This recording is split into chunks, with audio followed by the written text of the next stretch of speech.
Hello, it's Dumplet here. Welcome to the first video of 2022. So a happy new year to everybody, and hopefully you guys will have a great year ahead.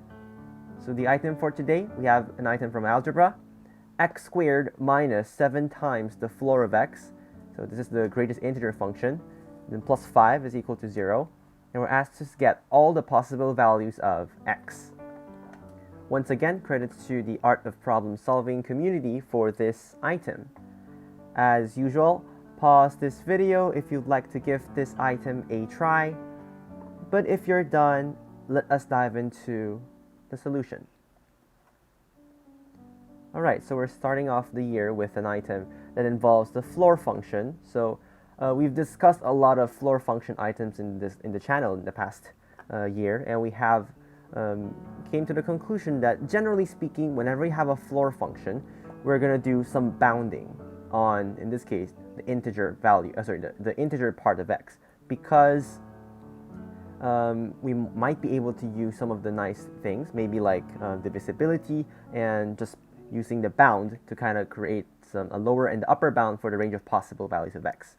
Like in this case, well, we could do some analysis here because we know that x squared on the left-hand side, that's going to be non-negative.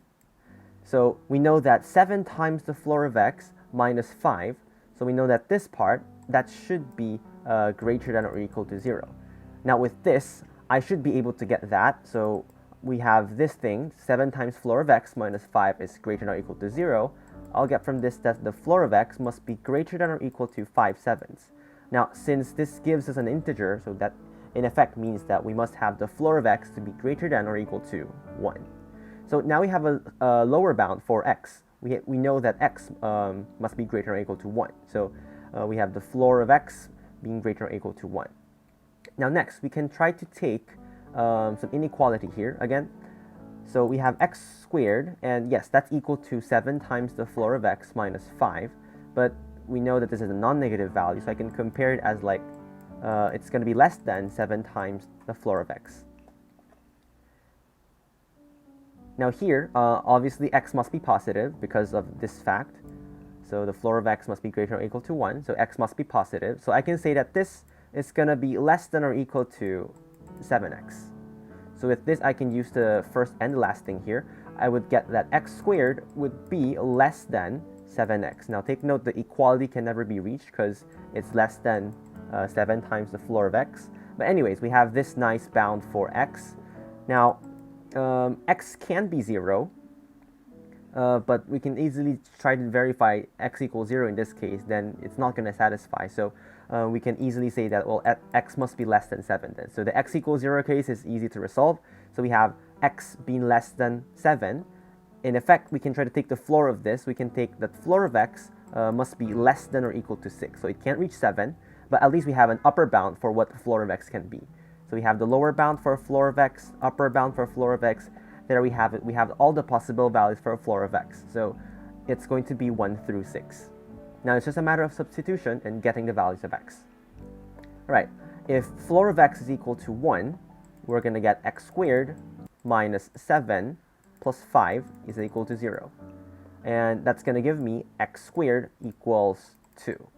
And that's correct, but take note, we must satisfy floor of x being equal to 1, because I can get x to be plus minus square root of 2, but obviously the negative square root of 2 doesn't give us floor of x being negative 1, so we're just going to take the positive root, so x is going to be square root of 2. So we just have to make sure that the values of x that we're going to get is going to obviously satisfy the assumption here, or the case here that floor of x is equal to 1. Next, let's try floor of x being equal to 2. So x squared minus 14 plus 5, that will be equal to 0. If I solve for x squared, I'll get x squared is equal to 9.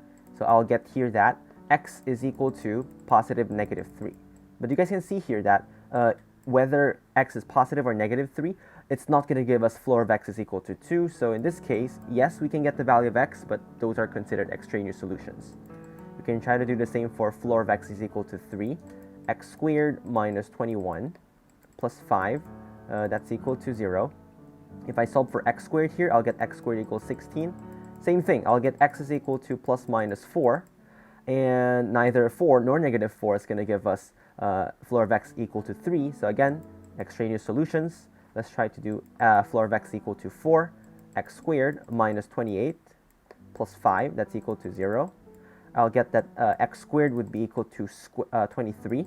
And I'll get that x, we just take the positive root, so because a negative is obviously not going to work, but we can check that floor of 23, sorry, the floor of the square root of 23, that's indeed equal to 4, so it is included in the solutions.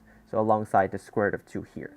Now we can easily verify for the x equals, the floor of x being equal to 5, and the floor of x being equal to 6 here. So this is the case for the floor of x being equal to 5, and this will be the case for the floor of x being equal to 6.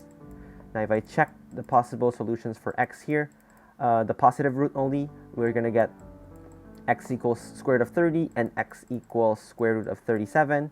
And we can verify that the floor of the square root of 30 is indeed 5, and the floor of the square root of 37, that's indeed equal to 6. So these two will be two additional solutions to the given equation. So we've exhausted all cases, and we got 4 values. So in conclusion, we're going to have 4 possible solutions of x: square root of 2, square root of 23, square root of 30, and square root of 37. And these will be our final answers. Hopefully you guys learned something new from this video, and I'll see you in the next one. Bye bye!